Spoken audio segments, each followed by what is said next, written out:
ലോകത്ത് നടക്കുന്ന എല്ലാ കണ്ടുപിടുത്തങ്ങളും വിശുദ്ധ ഖുർആനിനെ ഖിദ്മത്ത് ചെയ്തുകൊണ്ടിരിക്കുകയാണ്. അത് സമുദ്രത്തിൻ്റെ അടിത്തട്ടിലൂടെയുള്ള ഗവേഷണങ്ങളാകട്ടെ, കോർക്കുകളെക്കുറിച്ചുള്ള പഠനമാവട്ടെ, അനന്തതയിൽ കിടക്കുന്ന താരസമൂഹങ്ങളെക്കുറിച്ചുള്ള പഠനമാവട്ടെ, മനുഷ്യൻ്റെ ശരീരത്തെക്കുറിച്ചുള്ളതാവട്ടെ, പക്ഷികളെക്കുറിച്ചോ കാട്ടുജീവികളെക്കുറിച്ചോ ആകട്ടെ, മണ്ണിനെക്കുറിച്ചോ പാറകളെക്കുറിച്ചോ ആകട്ടെ, സമുദ്രത്തിലെ അടിത്തട്ടിൽ കിടക്കുന്ന അത്യപൂർവമായ ജീവജാലങ്ങളെക്കുറിച്ചാകട്ടെ, എല്ലാം വിശുദ്ധ ഖുർആനിന് സേവനം ചെയ്തുകൊണ്ടിരിക്കുകയാണ്. നിങ്ങളങ്ങനെ മനസ്സിലാക്കുന്നുണ്ടോ എന്നറിയില്ല. ലോകത്ത് നടക്കുന്ന ഏതൊരു പഠനവും വിശുദ്ധ ഖുർആനിന് സേവനം ചെയ്യുന്ന പഠനമാണ്. എന്തുകൊണ്ട്? ബിസ്മില്ലാഹിർ റഹ്മാനിർ റഹീം.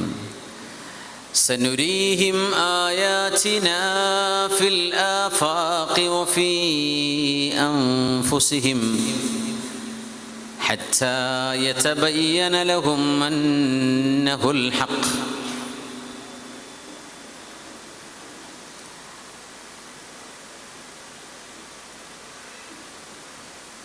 ഓരോരുത്തരുടെയും ഭൂമിയിലെ അസ്തിത്വത്തിന് കാരണക്കാരനായ പടച്ച തമ്പുരാനെ മനസ്സിലായിട്ടില്ലാത്ത മനുഷ്യർ മുഴുവനും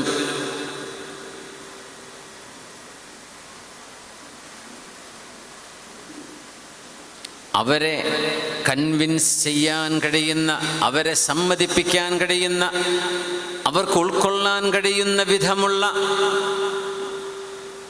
ചിന്തകളും പഠനങ്ങളും അല്ലാഹു ഈ ദീനിലേക്ക് ഇതുവരെ കടന്നു വന്നിട്ടില്ലാത്തവർക്ക് കാണിച്ചു കൊടുക്കുകയും നിങ്ങളുടെ ശരീരത്തിൽ തന്നെയും ഇതൊരിക്കലും ഒരു മനുഷ്യന് ചെയ്തു വെക്കാൻ കഴിയുന്നതല്ല, യാദൃച്ഛികതക്ക്, ബൈ ചാൻസ്, ഇവല്യൂഷന്, പരിണാമത്തിന് ഇതിനൊന്നും ചെയ്തു വെക്കാൻ കഴിയാത്ത ഒരു സൂപ്പർ എഞ്ചിനീയറിംഗ് ഉണ്ടെങ്കിൽ മാത്രമേ ഈ ശരീരം വർക്ക് ചെയ്യൂ എന്ന് മനുഷ്യനെ ബോധ്യപ്പെടുത്തുന്ന പഠനങ്ങൾ ഇസ്ലാമിൻ്റെ അകത്തേക്ക് കടന്നു വരാത്ത ആളുകളുടെ കൈകളിൽ നാം കാണിച്ചു കൊടുക്കുന്നു എന്ന് തന്നെയാണ് ഖുർആൻ പറഞ്ഞത്. അതാണ് അത്ഭുതം. പഠനങ്ങൾ നടക്കുമ്പോഴത് ഖുർആനിലുണ്ടല്ലോ എന്നല്ലേ നിങ്ങൾ പറയുന്നത്? ആദ്യം കണ്ടെത്തിയ പോരായിരുന്നോ? അല്ലല്ല, അതങ്ങനെ തന്നെ വരൂ. പഠനം അവർ നടത്തണം. അവിശ്വാസികൾ അവർ പടച്ചവനില്ല എന്ന ബേസിസിലായിരിക്കും പഠനം നടത്തുക. ലോകത്തെ ഏതൊരു ഗവേഷണത്തിനും, ഞാൻ ആ വഴിക്ക് പോകല്ല, ഒരു ആമുഖം പറയാം. ഏത് ഗവേഷണം നടത്തുകയാണെങ്കിലും ഒരു ടൈറ്റിൽ, ഒരു ലക്ഷ്യം, ഒരു ഒബ്ജക്റ്റീവ്. ഇപ്പം ജീവജാലങ്ങൾക്കിടയിൽ ഒരു കമ്മ്യൂണിക്കേഷൻ നടക്കുന്നുണ്ട്, ഉദാഹരണം പറയാം. ആ ഒരു ടോപ്പിക്കിനെ ബേസ് ചെയ്തുകൊണ്ട് അവർ നടത്തുന്ന പഠനം മുഴുവനും ആ കമ്മ്യൂണിക്കേഷൻ എങ്ങനെയൊക്കെയാണ് എന്ന് മനസ്സിലാക്കാൻ അവരെ സഹായിക്കും. പക്ഷെ അള്ളാഹുവിനെ കുറിച്ചുള്ള അന്വേഷണത്തിൽ മാത്രം പടച്ചവനില്ലാന്ന് തീരുമാനിച്ചിട്ട് പിന്നെ അന്വേഷണം, അത് അന്വേഷണത്തിൻ്റെ റിസർച്ച് ചെയ്യുന്ന തത്വത്തിന് തന്നെ എതിരാണ്. അള്ളാഹുവിൻ്റെ അസ്തിത്വത്തെ ബോധിച്ചുകൊണ്ടുള്ളൊരു അന്വേഷണമാണ് നടന്നിരുന്നതെങ്കിൽ മനുഷ്യൻ്റെ കുറഞ്ഞ സമയം, ഇവിടെ മന്നാനി സൂചിപ്പിച്ച പോലെ, you only live once for creed and deeds, വിശ്വാസത്തിനും കർമ്മത്തിനുമായി ഒരു ജീവിതമേ ഇവിടെ ഉള്ളൂ. But in reality you live twice, here and the hereafter. പടച്ചവതമ്പുരാൻ്റെ മുമ്പിൽ വിചാരണക്കുള്ള ഒരു ജീവിതം കൂടെ നമ്മളെ കാത്തിരിക്കുകയാണ്. ആ ഈ കുറഞ്ഞ സമയം മനുഷ്യൻ തർക്കിച്ചുകൊണ്ട് ഉണ്ടോ എവിടെ എന്ന് ചോദിക്കുന്ന ചോദ്യങ്ങൾ ചോദിച്ച് ആ ജീവിതം അവസാനിക്കുമ്പോൾ നിരർത്ഥകമായ കുറേ സമയങ്ങൾ നമ്മുടെ മുമ്പിൽ കഴിഞ്ഞു പോയതായി കാണുകയാണ്. മനുഷ്യൻ എത്ര വലിയ നഷ്ടത്തിലാണ്. അതുകൊണ്ടാണ് വൽ അസ്രി ഇന്നൽ ഇൻസാന ലഫീ ഖുസ്ർ ഇല്ലല്ലദീന ആമനൂ വഅമിലുസ് സ്വാലിഹാതി വതവാസൗ ബിൽ ഹഖ് വതവാസൗ ബിസ്സുബ്ർ. ഇല്ലല്ലദീന ആമനു, ലോകത്തിനൊരു സൃഷ്ടാവുണ്ട് എന്ന് മനസ്സിലാക്കാത്തിടത്തോളം കാലം മനുഷ്യൻ നഷ്ടത്തിലാണ് എന്ന് ഖുർആൻ തീർത്തു പറഞ്ഞു. ഇമാം ഷാഫിഈ തങ്ങൾ പറയുമായിരുന്നു, ഖുർആനിൽ ഈ ഒരു സൂറത്ത് അല്ലാതെ ഒരു സൂറയും ഇല്ലാന്ന് സങ്കല്പിക്കുക, ലകഫത്, ഇറ്റ് വുഡ് ബി ഇനഫ്. സൂറത്തുൽ അസ്ർ മതി ഖുർആൻ മനസ്സിലാക്കി തരാൻ, അത് മാത്രം മതിയെന്ന അത്രയും ആശയം ഉൾക്കൊള്ളുന്ന എല്ലാ വചനങ്ങളും അങ്ങനെയാണ്. ഈ സൂറ പ്രത്യേകിച്ചു വൽ അസ്രി, സമയത്തെ തന്നെയാണ് സത്യം, മനുഷ്യന്റെ ആയുസ്സിനെ തന്നെയാണ് സത്യം, പ്രപഞ്ചത്തിന്റെ ആയുസ്സിനെ തന്നെയാണ് സത്യം, അസ്ർ നേരത്തെ തന്നെയാണ് സത്യം. ഇന്നൽ ഇൻസാന ലഫീ ഖുസ്ർ, സമയമെന്നത് ഇല്ലാത്തതായിരുന്നു, സമയമില്ലായിരുന്നു, സമയം ഇല്ലാത്തൊരു സാധനമായിരുന്നു, അതിനുണ്ടാക്കപ്പെട്ടതാണ്. ക്വാണ്ടം ഫിസിക്സ് എന്ന് പറയുന്ന ശാസ്ത്രശാഖ എന്നതിനെക്കുറിച്ച് ഗവേഷണം നടത്തിയത് അല്ലാമ ബഖില്ലാനി നൂറ്റാണ്ടുകൾക്ക് മുമ്പ് പറഞ്ഞു, അൽ വഖ്തു മഖ്ലൂഖ്, ടൈം ഈസ് ക്രിയേറ്റഡ്. സമയം ഉണ്ടാക്കപ്പെട്ട സാധനമാണ്, സമയമില്ലാത്തൊരു സമയം ഉണ്ടായിരുന്നു. അതുകൊണ്ടാണ് അള്ളാഹുവിനെ കുറിച്ച് പടച്ചോൻ ഇന്നലെ നാളെ മറ്റന്നാൾ എവിടെയായിരിക്കും എന്ന ചോദ്യം പ്രസക്തമല്ല. കാരണം സമയം ഇല്ലാത്ത കാലഘട്ടത്തിൽ സമയത്തിൻ്റെ ഇല്ലായ്മയെയും അതിൻ്റെ മുമ്പുള്ള ലോകത്തെയും സൃഷ്ടിച്ചവനാണ് അള്ളാഹു. അതുകൊണ്ട് ആ റബ്ബിന് ഈ സമയം ബാധകമല്ല. പ്രപഞ്ചം ഉണ്ടായപ്പോഴല്ലേ ഇന്ന് ഇന്നലെ നാളെ എന്നൊക്കെ പറയാൻ പറ്റിയത്. കുഞ്ചു കൻസൻ മഖ്ഫിയ, ആരാരും അറിയാത്ത, ഒരാൾക്കും അറിയാതെ കിടന്നിരുന്ന വിലപിടിപ്പുള്ള ഒരു സ്വത്തായിരുന്നു ഞാൻ എന്ന് അല്ലാഹു റബ്ബുൽ ഇസ്സത്ത്. കുഞ്ചു കൻസൻ മഖ്ഫിയ, I was a treasure unknown, അറിയപ്പെടാത്ത ഒരു നിഗൂഢമായ നിധിയായിരുന്നു അല്ലാഹു എന്ന സൃഷ്ടാവ്. ഫഅഹ്ബബ്തു അൻ ഉറഫ്, അറിയപ്പെടണമെന്ന് ഞാൻ ആഗ്രഹിച്ചു. ഫഖലഖതുൽ ഖലായിഖ്, അതുകൊണ്ടാണ് ഞാൻ സൃഷ്ടികളെ പടച്ചത്. അതുകൊണ്ടാണ് സൃഷ്ടികളെ പടച്ചത്. ആ സൃഷ്ടികളെ പടച്ചപ്പോൾ സൃഷ്ടികൾക്ക് അല്ലാഹു ബ്രെയിൻ സംവിധാനിച്ചു. ആ ബ്രെയിനിന് വേണ്ടുവോളം പ്രോസസ് ചെയ്യാനുള്ള ഭക്ഷണം അത് വിശുദ്ധ ഖുർആൻ, ദൈവിക നിയമങ്ങൾ, പ്രപഞ്ചമെന്ന തുറന്ന പുസ്തകം, ഇതൊക്കെ വായിക്കാനുള്ളതാണ്. പുണ്യനബിയോട് ആദ്യം വായിക്കാൻ പറഞ്ഞതും അത് തന്നെയാണ്. യഖ്റഅ ബിസ്മി റബ്ബിക്കല്ലദീ ഖലഖ്, സൃഷ്ടിക്കപ്പെട്ടത് മുഴുവനും സൃഷ്ടാവിൻ്റെ നാമത്തിൽ വായിക്കൂ നബിയെ. സൃഷ്ടിക്കപ്പെട്ടത് മുഴുവനും വായിക്കാനുള്ള പുസ്തകമാണ്. അതുകൊണ്ട് വൽ അസ്രി ഇന്നൽ ഇൻസാന ലഫീ ഖുസ്രിൻ ഇല്ലല്ലദീന ആമനൂ, വിശ്വാസം എന്നത് ലോകത്തിൻ്റെ ആണിക്കല്ലാണ്, മനുഷ്യൻ്റെ അസ്തിത്വത്തിൻ്റെ ആണിക്കല്ലാണിത്. മനുഷ്യൻ എല്ലാറ്റിലും വിശ്വസിക്കുന്നുണ്ട്. ഈ പന്തലിവിടെ താഴേക്ക് വീഴില്ല എന്ന ധൈര്യത്തിൽ, ആ പന്തലിൻ്റെ ഉറപ്പിൽ വിശ്വസിച്ചുകൊണ്ടാണ് നമ്മളിവിടെ ഇരിക്കുന്നത്, അല്ലേ? ഈ സ്റ്റേജ് ഇവിടെ വീഴില്ല എന്നൊരു ഉറപ്പ്, അതൊരു വിശ്വാസമാണ്. അതിലാണ് ഇപ്പം ഞാനിവിടെ നിൽക്കുന്നത്. നമ്മുടെ വീട്ടിൽ പോയി കിടന്നിറങ്ങുന്നതും ബസ്സിലും ട്രെയിനിലും യാത്ര ചെയ്യുന്നതും അപകടമുണ്ടാവാൻ ഇടയില്ല. പിന്നെ അള്ളാഹുവിൻ്റെ നിയമം, അള്ളാഹുവിൻ്റെ ഖലാഉകൾ സംഭവിക്കാം. മനുഷ്യൻ എല്ലാറ്റിലും ഒരു വിശ്വാസമുണ്ട്, എല്ലാറ്റിലും. കത്രികയെടുത്ത് കട്ട് ചെയ്യുമ്പോൾ അത് മുറിക്കുമെന്ന വിശ്വാസത്തിൽ അതെടുത്ത് ഉപയോഗിക്കുന്നത്, അല്ലേ? എല്ലാറ്റിലും ഒരു വിശ്വാസമുണ്ട്, ഒരു ഈമാനുണ്ട് മനുഷ്യന്. പക്ഷേ ഖുർആൻ പറയുന്ന ഈമാൻ അതല്ല. ഇതിൻ്റെയൊക്കെ ഒരു സൃഷ്ടാവ് സർവേശ്വരനായ ഒരേ ഒരുത്തനാണ്. ആ റബ്ബിനെ മനസ്സിലാക്കി തരാൻ മനുഷ്യൻ തെളിവെവിടെ എന്ന് ചോദിക്കുന്നതിന് അള്ളാഹു കൊടുത്ത തെളിവാണ് പരിശുദ്ധ ഖുർആൻ. അള്ളാഹു എന്ന അസ്തിത്വത്തെക്കുറിച്ചുള്ള ചോദ്യത്തിൻ്റെ ഉത്തരം വിശുദ്ധ ഖുർആനാണ്.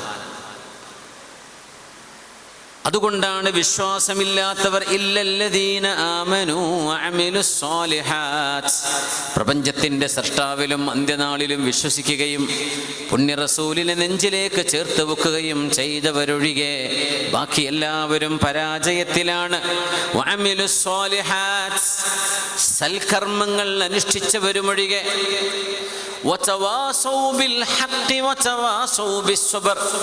ധർമ്മവും സത്യവും നീതിയും ലോകത്ത് പുലരണം എന്ന് പറഞ്ഞ് മനുഷ്യരെ പരസ്പരം നന്മ കൊണ്ട് ഉപദേശിക്കുകയും മനുഷ്യരൊരിക്കലും അടിപിടി കൂടാതെ, യുദ്ധം ചെയ്യാതെ, കലാപങ്ങൾ ഉണ്ടാക്കാതെ, വർഗീയത പറയാതെ, വിദ്വേഷം പറയാതെ, ആരെങ്കിലും